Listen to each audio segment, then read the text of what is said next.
That place you are thinking about and connected with is far more than the trees, landforms, buildings, and other natural or human-built objects on the landscape.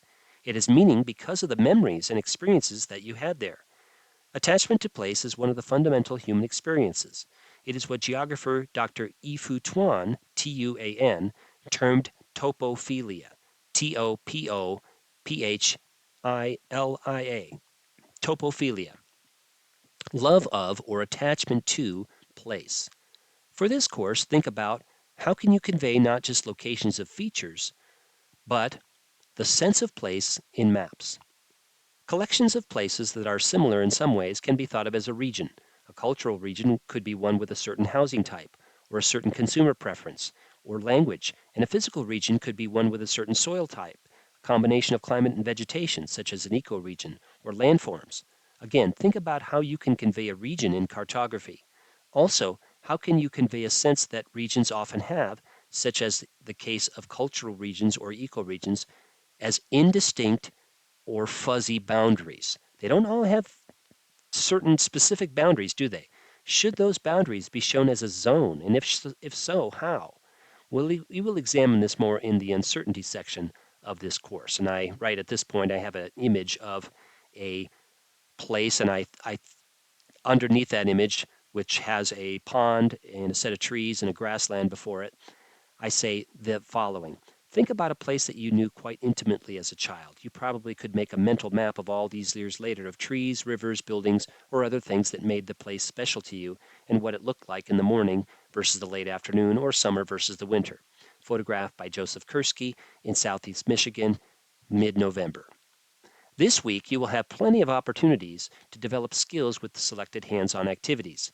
You will sketch a memory map and explore the variety of ways to make a map and show how it changes over space and time, examining a wide variety of data, imagery, bird flu, and more in the process, and all the while expand your cartographic skills. Memory maps. In your readings, you learned about place and space in the context of GIS and cartography, and were asked to think about a place that is special to you. These memory maps are a fundamental part of our humanity. We are bound to places and spaces as much as we are bound to other important things in life, such as people and music. The place ideally is a location, neighborhood, street, etc. Ideally where you lived as a child, but feel free to think about a place that is special to you as an adult. Was it the route you walked to school on, the vacant lot where you played, the wetland where you explored? For me, growing up in western Colorado, USA, exploring the canals where they were drained in the winter and the washes or arroyos cutting through the landscape were most special to me, including one that was not far from my house. I probably could also draw every detail of the park I walked through on the way home from middle school. Each day of the week, I walked a different way through the park.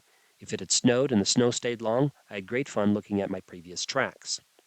Then I have a photograph of the landscape where I grew up: buttes, mesas, arroyos, washes, mesas, and valleys. Sketch the place you are thinking about on paper, choosing whatever scale, content, and symbols you would like, using whatever pencils or other physical items you might have available to you. Please don't use any computer tools such as Illustrator, Canva, or a GIS. The idea is to make a hand-drawn map. Don't worry about making the most wonderful, gorgeous looking hand-drawn map, but rather think about, while you're doing so, number one, space versus place. Number two, what is easy to show on maps and what things are more difficult to show on maps. Your feelings, the way the sun struck the rocks or trees, and so on. Number three, the symbology, scale, and other fundamental map elements. Number four, what is easier to draw with a GIS and what is easier to draw in hand-drawn mode with markers or pencils. Interesting.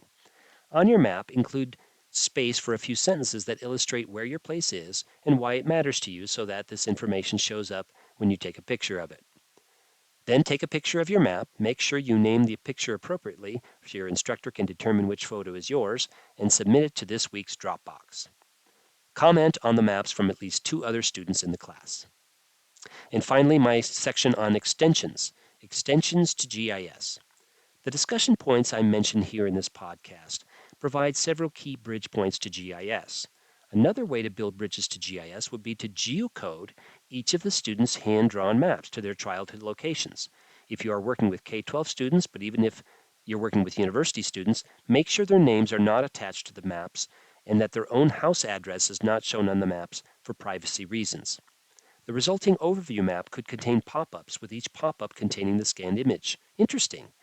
The overall pattern of childhood locations where students are from also provides a spatial point of discussion. Hey, I'm from there too, etc.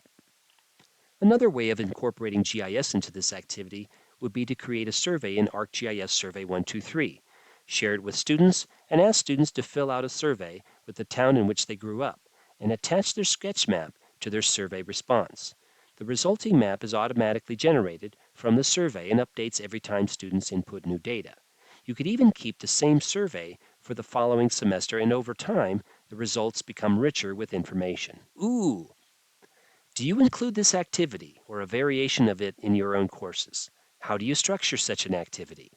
If you have not included such an activity in the past, are you encouraged to do so in the future? I look forward to hearing your reactions. Thanks for being with me. And that concludes our spatial thinking episode on using childhood memory sketch maps to foster discussion about space, place, and mapping. Using childhood memory sketch maps to foster discussion about space, place, and mapping.